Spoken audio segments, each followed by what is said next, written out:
नमस्कार मित्रों, आज हम सुनने वाले हैं तेरे रंग में रंगी सीजन 2 का भाग 19।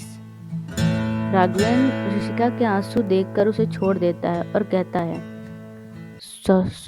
सॉरी सॉरी ऋषिका, मैं तुम्हें दर्द नहीं देना चाहता था। मैं तो बस छोटा सा मजाक कर रहा था, तुम तो डर गई। राघवेन ने ऋषिका को डरते देख कहा और फिर मुस्कुराने लगा। तो यह देखकर ऋषिका को और ज्यादा गुस्सा आने लगता है उस पर। वह एक नज़र राघवेन को अपनी जलती नज़रों से देखती है, फिर बिना कुछ कहे होटल के दरवाजे की तरफ जाने लगती है। तो राघवेन ऋषिका को इस तरह जाते देख भागकर उसके पास आता है और उसे पीछे से अपनी गोद में उठाकर कहता है, अरे ऐसे कैसे आप जा रही हैं? अभी एक चीज तो दिखानी बाकी है, जो कि सबसे ज्यादा खास है। मुझे नहीं देखना, मुझे बस घर जाना है, इसलिए छोड़िए मुझे। यह कहकर ऋषिका राघवेंद्र से छूटने की कोशिश करने लगी, तो राघवेंद्र उसे होटल के पीछे की तरफ ले जाते हुए कहता है, आपको क्या लगता है आप राघवेंद्र से छूट सकती हैं? कभी नहीं। आप कहीं भी जाइए, लौट कर मेरे पास ही आएंगी, और यह बात आप भी मानती हैं। देखा नहीं मैंने कैसे आपकी नफरत को भी मोहब्बत में बदल दिया। इसलिए आप चाहकर भी मुझसे दूर नहीं जा सकती, और अगर चली भी गई तो मैं आपको कहीं से भी ढूंढ लूँगा। आप सिर्फ मेरी हैं, इस जन्म में भी और आने वाले 7 जन्मों में भी। आपको मुझसे कोई अलग नहीं कर सकता है, फिर चाहे आप और ये दुनिया मुझे दीवाना या पागल ही क्यों ना समझे।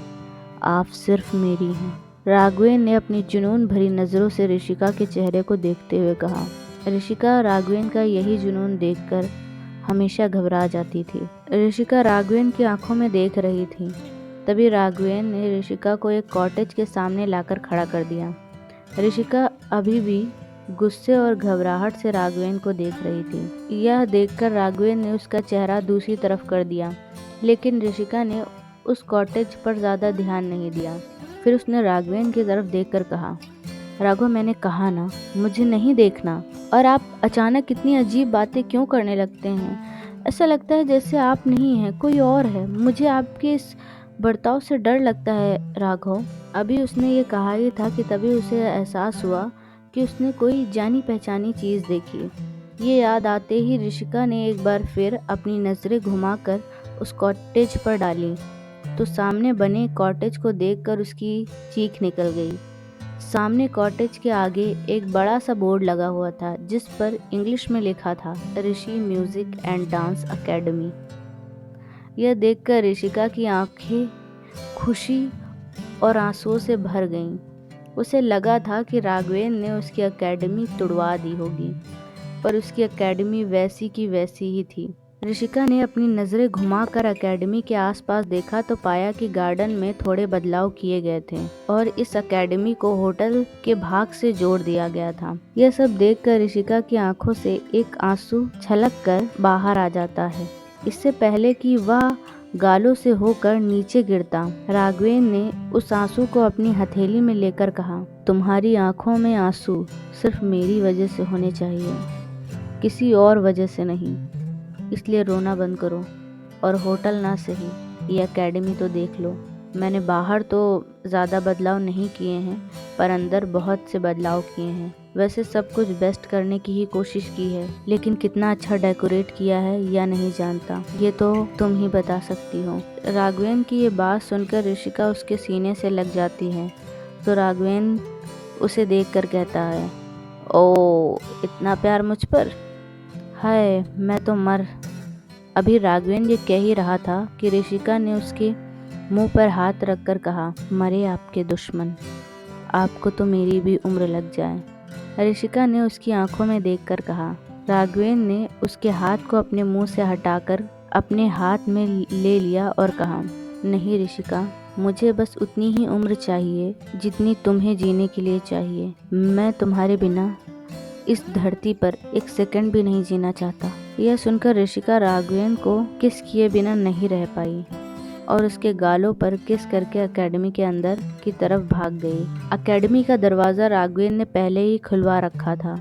ऋषिका को इस तरह किस करके भागता देख राघवेंद्र मुस्कुराते हुए उसकी तरफ बढ़ गया। उसने तेजी से उसके पास आकर अकेडमी के हॉल में उसका हाथ पकड़ लिया और उसे एक झटके से अपने करीब खींच लिया। उसके गाल शर्म से लाल दिख रहे थे। ये देखकर राघवेंद्र ने धीरे से कहा, ऋषिका, अभी तो हमारे बीच पति पत्नी वाली कोई भी चीज़ नहीं हुई और तुम अभी से मुझसे इतना शर्मा रही हो, तो वो सब होने के बाद कितना शर्माओगी। इस पर ऋषिका कुछ नहीं कहती है और बस अपनी नज़रें नीचे किए खड़ी रहती है। राघवेंद्र आगे बढ़कर ऋषिका के माथे और पलकों को चूम लेता है और फिर धीरे से कहता है, वैसे मैंने तुम्हारे कैबिन में तुम्हारे आराम के लिए एक मिनी बेडरूम बनवाया है। अगर तुम्हारी इजाज़त हो तो उसका यूज़ हम आज करके देख सकते हैं। सब कंफर्टेबल है या नहीं?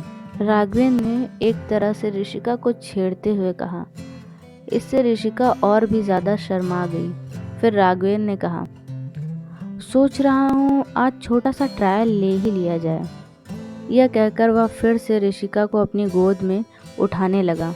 यह देखकर ऋषिका शर्माते हुए कहती है, नहीं, मुझे कोई ट्रायल नहीं लेना, चलिए एकेडमी देखते हैं। ऋषिका जल्दी से राघवेंद्र से छूटकर सेकंड फ्लोर की तरफ भाग गई। ऊपर वाला पोर्शन डांस के लिए बनाया गया था, जहां 2 अलग अलग डांस रूम थे, एक रेगुलर प्रैक्टिस के लिए और दूसरा किसी कंपटीशन की प्रॉपर प्रिपरेशन के लिए। ऋषिका ने दूसरे रूम का स्लाइड डोर ओपन किया और अंदर आ गई। राघवेंद्र भी दौड़ते हुए उसके पीछे आ गया था। वह अंदर आया तो देखा रूम में हर तरफ सफ़ेद पर्दे लगे हुए थे। उन पर्दों में उसे ऋषिका कहीं नजर नहीं आई। वहीं ऋषिका एक पर्दे के पीछे छिपी अपनी सांसों को सामान्य करने की कोशिश कर रही थी। ऋषिका अभी कुछ देर पहले जितनी परेशान और दर्द में थी, अब उतनी ही खुश और सुकून में थी।